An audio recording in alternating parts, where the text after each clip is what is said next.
Bom dia, o meu nome é Leonardo, o nosso grupo sou eu, a Júlia, a Manuela, a Sara e a Thaís, e a gente vai falar um pouco de abate de búfalos e bubalinos, focando principalmente no abate de bubalinos, que é a nossa situação problema. Então, a gente começa como uma equipe de médicos veterinários que trabalha para um abatedouro que possui serviço de inspeção federal, e a gente exporta para países muito exigentes em qualidade da carne e bem-estar animal. E durante um abate de búfalos, a gente começou a perceber que esses animais estavam sendo sangrados sem a devida insensibilização. Então, no trabalho, a gente vai mostrar como identificar esses problemas de insensibilização, o que a legislação fala e o que essa falta de insensibilização vai acarretar como consequência para essa atividade. Bom, antes de começar, eu quero falar um pouco da criação de búfalos no Brasil. Esses animais eles normalmente são criados em locais que bovinos não conseguem ser criados, porque exigem uma rusticidade dos animais muito maior do que as raças bovinas podem apresentar. E os búfalos eles têm essa rusticidade, por isso que eles são criados normalmente no norte do Pará e no Amapá. Isso segundo o mapa. E também segundo essa referência, a gente tem que o número de animais ele é consideravelmente menor do que o número de bovinos. Enquanto bovinos a gente tem mais ou menos 1 para 1, que seria um animal para cada habitante no país, de bubalinos a gente tem, segundo os dados de 2020, 1,5 milhão de cabeças de búfalos. Então, a legislação que a gente apresenta e as técnicas de insensibilização, normalmente elas são fundidas. Tanto que vocês puderam ver que o nosso abatedouro ele é tanto de búfalos como de bovinos. Por justamente eles terem uma fisiologia parecida e poderem ser abatidos da mesma forma. Como eu falei, então, as normativas técnicas e a fiscalização ela vai ser fundida, porém a gente tem alguns dados, como a gente tem ali Machado, em 2016, ele cita que as doenças e as sanidades dos búfalos, elas são um pouquinho diferentes dos bovinos por conta dessa rusticidade. Mas as mesmas coisas que descartam vísceras dos bovinos, elas vão também descartar as vísceras dos búfalos. E como principal a gente tem a facíola, que é a verminose principal de descarte de fígado. Esses animais, então, eles são selecionados para produção, para produzir muito mais. E essa seleção vai fazer com que eles fiquem muito mais sensíveis a certas doenças que devem ser fiscalizadas através da legislação e dos veterinários que vão trabalhar na produção. Como eu falei, então, o objetivo do nosso trabalho é mostrar esses erros e como identificar eles para um abate decente. Bom, a gente tem dois tipos de legislação principalmente, a legislação segundo o mapa e a legislação segundo o RISPO-A. Essa legislação, então, elas são um conjunto de leis específicas para a produção de animais domésticos, produção e abate. E, como eu falei, a produção de bovinos e bubalinos, ela tem uma legislação conjunta, porque esses animais são muito, muito parecidos. E, normalmente, vai focar em sensibilização e bem-estar desses animais. A insensibilização, ela parte da normativa número 3 de 2000, que vai especificar qual é o dardo que tem que usar, como tem ali no slide, dado cativo penetrante ou não penetrante, e o que ela vai causar de bem para esses animais durante o abate, o que vai transformar o abate num abate humanitário, que é a não geração do estímulo da dor. Bom, como eu falei, a gente tem a legislação geral, que é feita pelo mapa, ela vai focar principalmente no bem-estar desses animais durante a produção e durante o abate, e também fazer a fiscalização durante essa produção, durante o transporte desses animais até o abatedouro, e fazer a fiscalização do abatedouro, que é a nossa função dentro do frigorífico ali. E a gente tem que focar na insensibilização, que era o que estava acontecendo de erro durante o nosso processo. Depois a gente tem a legislação segundo o RISPO-A, que vai tratar também de um abate humanitário, mostrando quais são os passos para fazer esse abate de forma humanitária. A gente tem a inspeção do abatedouro, que vai desde a recepção desses animais até a refrigeração e venda dessa carne, e também as penalidades que são impostas aos erros dos abatedouros. E essa penalidade ela vai gerar uma multa, que pode chegar até R$10 mil, e cada tipo de penalidade, seja ela leve, mediana ou grave, vai pegar esses R$10 mil e vai separar em porcentagens, e essa vai ser cobrada como penalidade para os erros do abatedouro. A insensibilização é a primeira parte da linha de abate. Ela coloca o animal num estado de inconsciência que deve ser assegurado até o fim da sangria, para minimizar o sofrimento, garantir o bem-estar do animal e a eficiência de toda a linha de abate. Para uma correta insensibilização, eu preciso de equipamentos adequados, manutenção desses equipamentos, instalações adequadas e uma equipe qualificada e treinada para realizar a insensibilização. Os métodos para insensibilização, os usados é a pistola de dado cativo, podendo ser de mecanismo penetrante ou não. A pistola de dado cativo penetrante, ela causa uma lesão irreversível no cérebro, causando laceração encefálica, causando inconsciência instantânea no animal. É um método eficiente, mas o uso inadequado pode trazer prejuízo no bem-estar animal, afetando a qualidade da carne. A pistola com dardo cativo não penetrante, ela causa uma depressão no osso frontal sem causar perfuração encefálica, causa perda de inconsciência e, por ser um método onde não tem perfuração, o tempo entre a insensibilização e a sangria deve ser o mais rápido possível, deve ser dentro de 30 segundos. Precisa de uma equipe treinada, uma equipe qualificada. O operador precisa ter habilidade, precisa ter também uma boa contenção do animal para que tudo seja feito de forma eficiente e de forma adequada. A pistola de dado cativo com cartucho de explosão, ela usa um projétil, eu vou fazer o disparo desse projétil que vai atravessar o crânio do animal, vai produzir uma lesão no cérebro do animal. É um método eficiente, é um método humano para o abate, mas ele não é um método muito usado nos abatedores hoje em dia. As pistolas pneumáticas podem também ser usadas, mas a pistola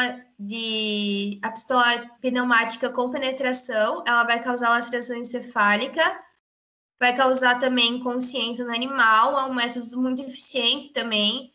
O tempo entre a insensibilização e a sangria pode ser um tempo maior, pode ser de no máximo 60 segundos. E a pistola pneumática sem penetração, ela vai, com o impacto do dardo, ela vai causar concussão cerebral. O animal ele vai vai ficar inconsciente, vai causar incoordenação motora, porém as atividades cardíacas e respiratórias ainda são mantidas, por isso não é um método muito eficiente.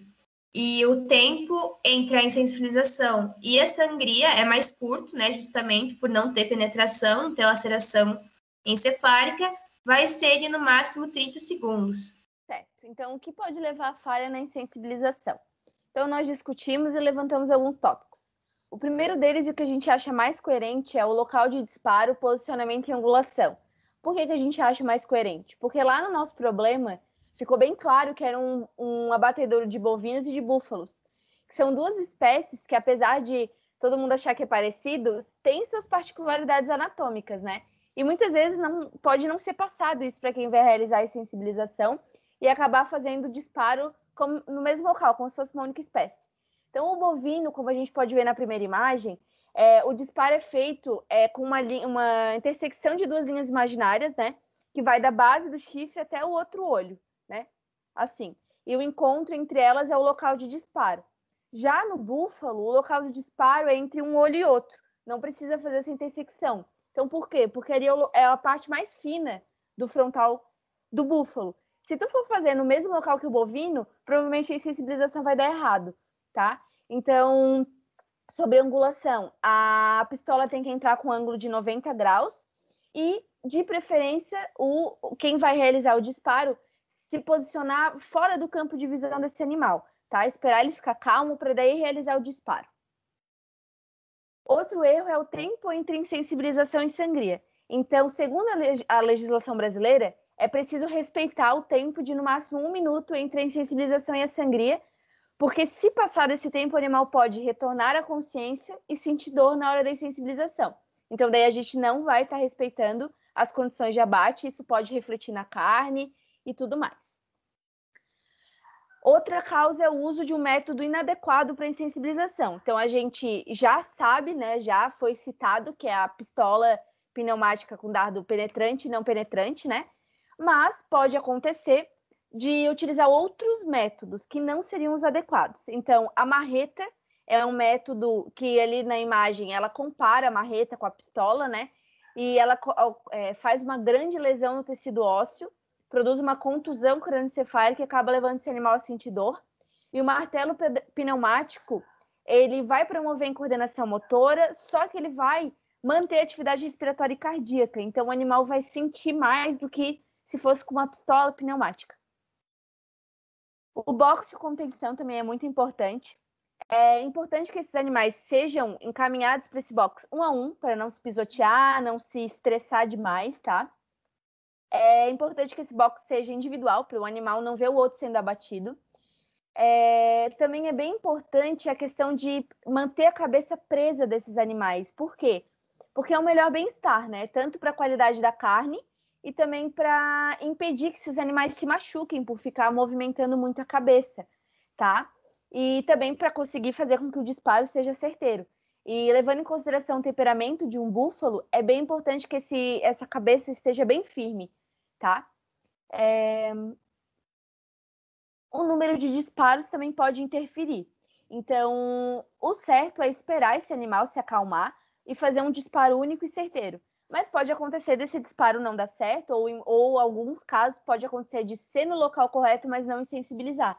Então, segundo o programa STEPS de abate de bovinos, ali ele cita que se o primeiro disparo não foi no local correto, o segundo tem que ser o mais próximo possível da posição que é adequada.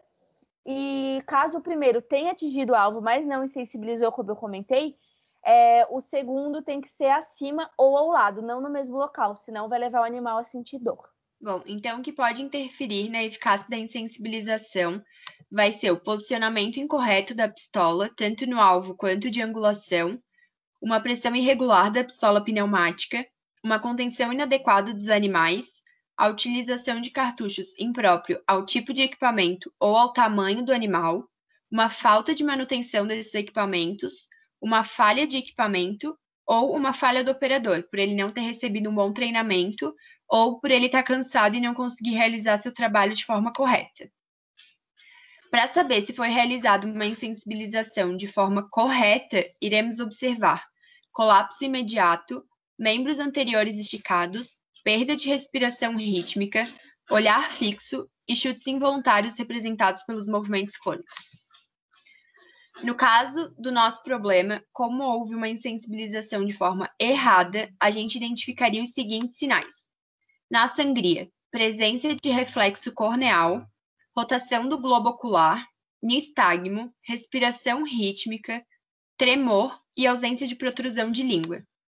Um animal consciente, então, ele vai apresentar cabeças e corpos tensos, ausência de protrusão de língua, reflexo de recuperação de postura, reflexo de dor quando feito pinçamento da narina, vocalização, movimentos oculares, reflexo corneal e palpebral, respiração rítmica, nistagmo, fechamento de pálpebra quando exposto à luz e cauda tensa, sendo que esses animais possivelmente irão passar por procedimentos dolorosos, tanto na hora do corte do pescoço, quanto na suspensão na área de sangria, já que eles estão conscientes.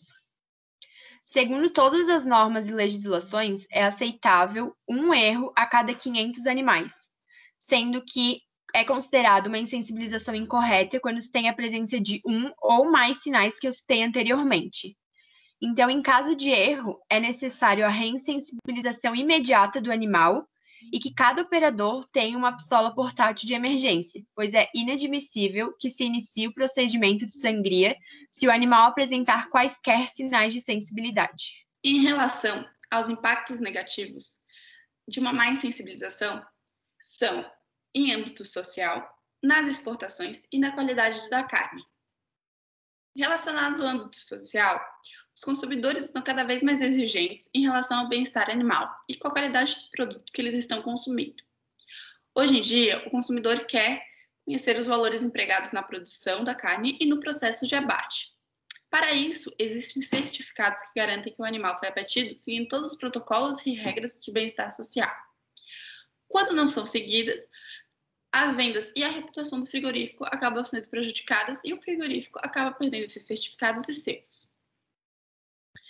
Nas exportações, cada país tem as suas regras de abate, de selos de quarentena e de certificados sanitários. No armazenamento da carne, tem que ter a identificação de todos os estágios de processamento e armazenamento, para garantir um rastreamento adequado caso aconteça alguma coisa com esse produto. Segundo o programa de STEPS, carcaças ou cortes cárneos que apresentarem valores de pH acima de 6, que são carnes consideradas DFD, não podem ser exportadas. E dependendo do julgamento da inspeção, podem ser aproveitadas para industrializados no mercado interno. A qualidade da carne é de suma importância para o consumidor. Coisas que podem alterar a qualidade da carne são o pH da carne, que está diretamente relacionado ao processo de sangria. Quando ocorre uma sangria inadequada, que o animal acaba perdendo menos de 60% do seu volume sanguíneo, a carne fica com pH alto. E acontece que tem grande teor proteico e acaba acarretando numa rápida putrefação. Por isso, a sangria tem que ter cerca de 60% de perda do volume total de sangue. Falhas estão relacionadas a uma mão de obra, falhas no processo, uma supervisão ineficiente, que provocam falhas no processo de atordoamento de sangria, falha na manutenção de equipamentos, de instalação. Outro fator que altera a qualidade da carne é o estresse que o animal sofre no pré-abate, no atordoamento e depois na sangria. Quanto mais elevado em níveis de estresse que o animal fica, ele gera maiores níveis de lactato e creatina quinase no sangue. Esse estresse pré-abate tem efeitos deletérios na qualidade da carne, aumentando o ímpeto da incidência de carnes PSE, que é essa mais clara, e DFD, que é essa carne mais escura. Então aqui são só videozinhos para exemplificar tudo que a gente falou. Então, nesse primeiro vídeo aqui mostra o búfalo ele chegando, né, para o box de contenção. Então, esse box não tem o apoio para a cabeça, o que é um ponto negativo, porque ó, ele tem bastante espaço para se movimentar, para girar, ele pode se machucar. Mas o ponto positivo é que o operador ele espera o animal, né, ele conseguia acertar o alvo e dar só um tiro único e certeiro. Então, ali parece que a insensibilização foi adequada, teria que ver ele lá na sangria, né? Mas ali ele ficou imóvel, né? Então, parece que deu certo, parece que ele perdeu a consciência, é isso que eu quis dizer. E aí ele vai chegando, ó. E o ruim mesmo é essa movimentação exagerada da cabeça.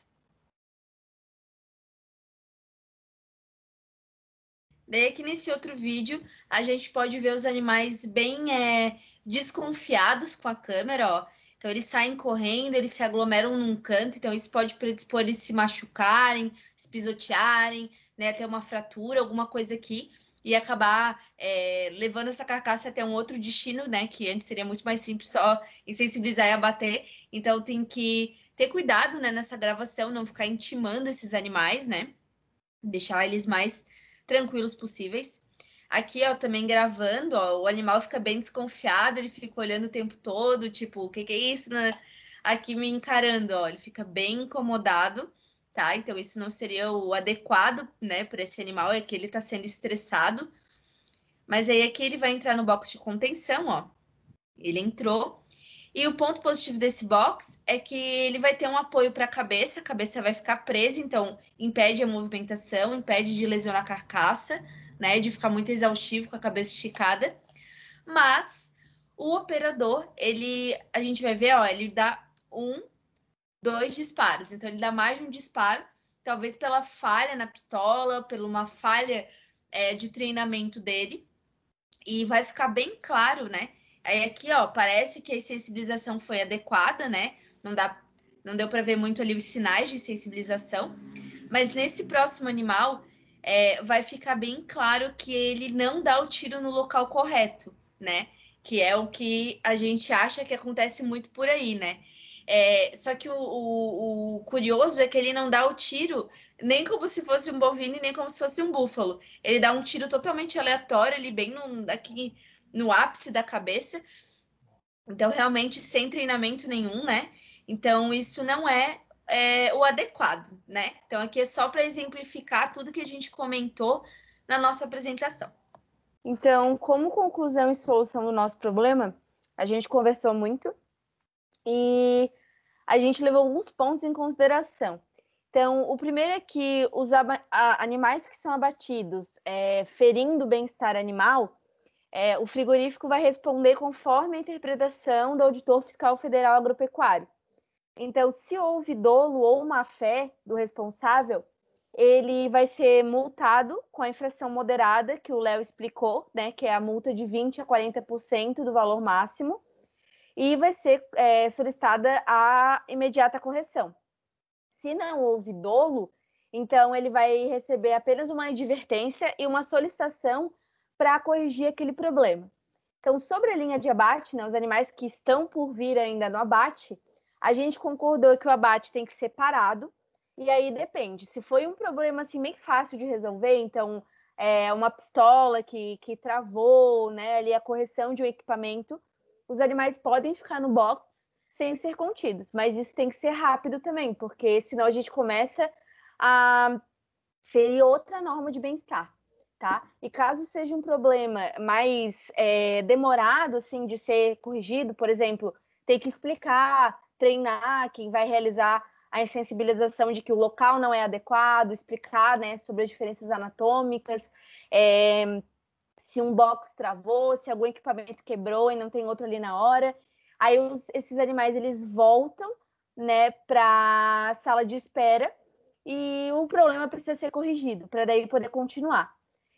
Os animais que já foram abatidos, então, sobre a carne que foi abatida sem o bem-estar, né, se não tiver nenhum problema na carcaça relacionada com a carne mal sangrada ou uma carne PSE, devido ao estresse que esses animais inerentemente vão passar, né, ela vai estar liberada para consumo, só que no mercado interno, porque como o nosso problema ali aborda que é um frigorífico para exportação, essa carne não vai poder ser exportada, porque segundo a legislação de exportação, ela é bem rigorosa, né?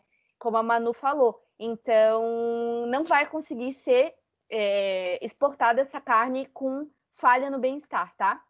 Então, ela iria ficar para consumo interno.